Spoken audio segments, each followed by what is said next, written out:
Good evening. Ayan, namamalat tayo ng uniform kasi bukas ay linggo na naman. Ayan, paano magplantsa ng malinis. Ayan, ulit-ulitin nyo lang po. Huwag masyadong madiin para hindi magusok.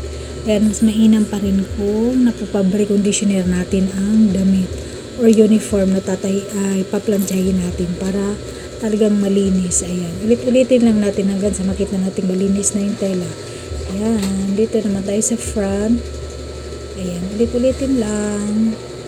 Kasi mas magandang resulta niya, malinis talaga. Ang ganda kaya nakakatuwa kapag ang damit ng mga mahal natin sa buhay ay malinis. Ayan, dito lang natin sa wall itapat lagi. Huwag masyadong mainit kasi yan ako. Isang beses nagplantsa ako, nasunog yung aking pinalantsa kasi sobrang init niya na. Ayan. Pati yung sofa nasunog ko.